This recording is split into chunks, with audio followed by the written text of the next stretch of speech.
Welcome back to Movies 3. Today I will show you a disaster movie from 2020 titled Greenland. Spoilers ahead, watch out and take care. We see construction work being done on top of a massive building. Two men are talking about some delays. The one that's frustrated with the situation is the boss, John. Moments later he's driving his car listening to the radio about an interstellar comet that will fly by close to Earth. He arrives at a suburban neighborhood and walks up to a house reluctant to go in. He enters a room where a woman is seen on a treadmill. That's Ally, his wife. They have an awkward conversation surrounding their child Nathan and his upcoming birthday party. The son arrives and is excited to see him. They go to his room and talk about a drawing he made of the coming comet named Clark. As they're laying on the bed, it's revealed that the boy is a diabetic. They talk about John's separation from his mom. Later the three of them are in a living room listening to the news about the comet. The interstellar body is moving fast toward Earth and is made up of many pieces of ice trailing behind it. That night he's seen moving back in the house, taking a guest room. The next morning the dad is listening to the news about the comet again. They're saying that pieces of the comet will fall on Earth, but that there's no reason to worry. While he's cleaning the grill for the upcoming party, Ally walks in and tells him that he needs to go to the store to pick up a few things. He takes his son with him, and while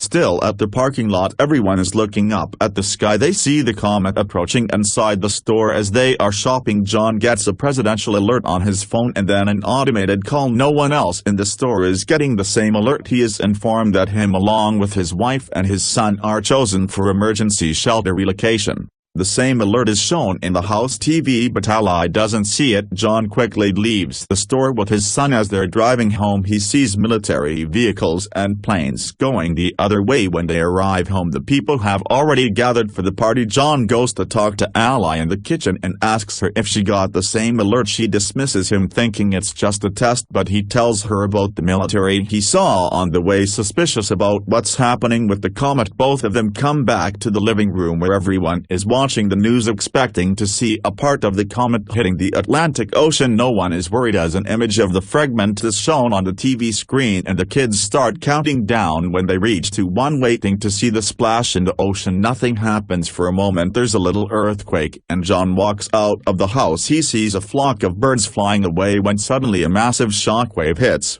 him over. Felt inside the house as well. He comes back in and everyone is scared. Still listening to the news, the newscaster announces that the piece has impacted a city in Florida with the shockwave that was felt for thousands of miles. The city was completely destroyed. As an orbital shot of the comet hitting is being shown in the news, the people wonder if more pieces will hit the planet. John gets another presidential alert. The call plays on both his phone and the TV so everyone can see what the message says. None of the others are getting the same message, which states that John can't take anyone else to the shelter except his family. He gets a security code to enter the plane on his phone. The others leave in a panic. John and Ally are packing, worried if they'll have enough insulin for the boy. The child asks about his grandpa. Ally is preparing food and listening to the terrifying news as John goes to get Nathan, who says that the sky is on fire. Pulling out of the driveway, they see that none of their friends got the same call. One of them tells the family that the news is reporting that a huge piece of the comet called Planet Killer will hit the Earth in 2 days. As they are leaving, another neighbor runs to them begging to take their daughter. John refuses and they drive off, arguing in the car that even if they did take her, she might have been turned away at the airbase. Later, as they are driving, people are seen already looting the stores. Suddenly they drive up to a massive traffic jam on the highway and John goes the other way, taking a side road. They're listening to the news on the radio saying that there have been more impacts and others are expected, which might take out entire cities or even cause an extinction level event. They arrive at the airbase being guarded by the military. People are gathered around the doors because they're not being allowed, and the family pushes traffic crowd and is allowed entrance with the barcode they received.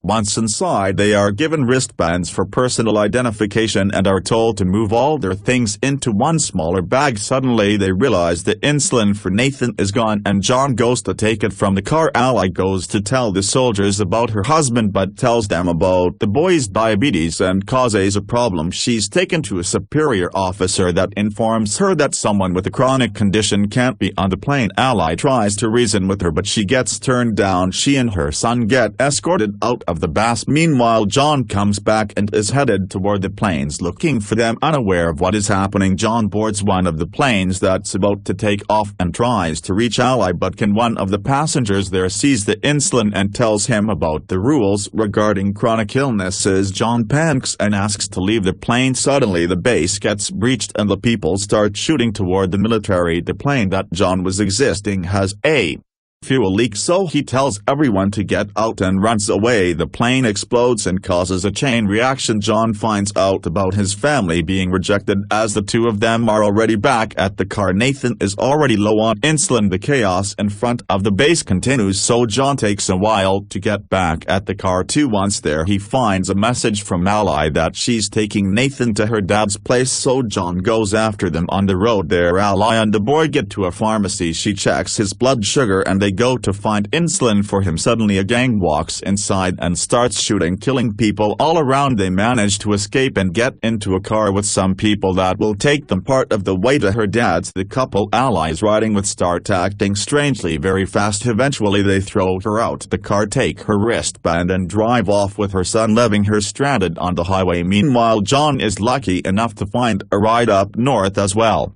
Inside the truck, John sparks a conversation with one of the men, who tells him that they are headed to Canada, where the driver knows someone that has a plane and can take people to the shelters. Apparently the military has set up the shelters on Greenland. The man tells him to find his family and meet him in Canada so they can take one of the planes to another. One of the people in the truck eyes John's wristband and demands that John gives it to him, but when he refuses, a huge fight unfolds. The fighting causes the truck to swirl and crash, throwing the people from the back out. The fight continues regardless and John ends up killing the guy. Dies in the crash. In the meantime, Ally gets another ride toward the base where the people that took Nathan are headed. He is still seen riding with them when they get to the airport base. At the first stop, as they are showing the wristbands, the boy tells the soldier that those people are not his parents, and the soldier gets them escorted away, taking him inside. Later, Ally gets there too and tries to find him from one stop to another, from one medical unit to another. She finally finds him and she's informed that he's been given insulin. The nurse says she'll help Ally find a military transport to her father's city and that she will stock her with medicine for Nathan. John breaks into a house for some water and food. He checks the news immediately, only to see that the main impact is expected in just under 24 hours. He finds keys to the family's car and takes it, getting to Ally's dad fast. He finds him playing cards with his buddies, asking about his daughter. They decide to put their differences aside and work together to find her and Nathan. Meanwhile, the two of them arrive at a gas station and call the house. John and her father go to pick them up and the family is finally back together. All of them get back to the house and see that the information John got about the shelters was true.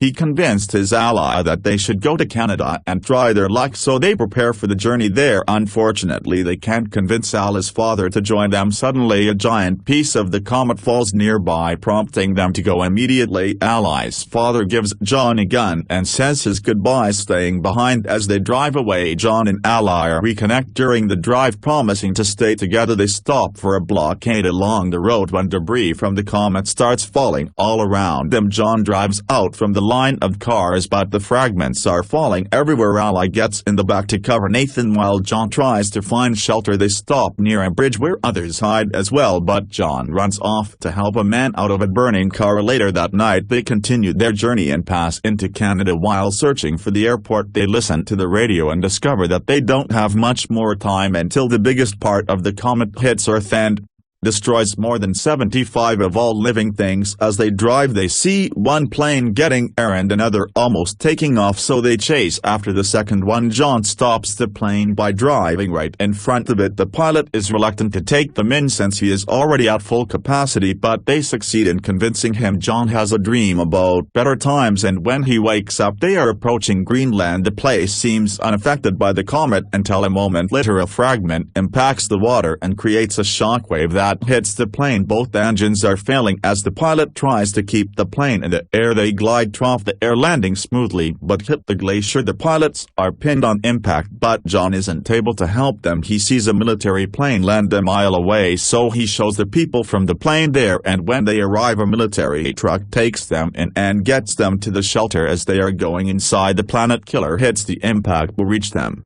in a matter of minutes, and the people are still getting deeper inside the shelter. Once inside, they brace for impact, and a flashback is seen of their previous life when they were happy together. 9 months later, the planet is desolated, cities ruined completely. A radio signal is searching for survivors and establishes a connection, informing the receiving end that the dust has settled and there is no radiation. The hatches of the shelter open and reveal that the family is still alive. Facing the ruin of the planet as a symbol of hope, they see a bird fly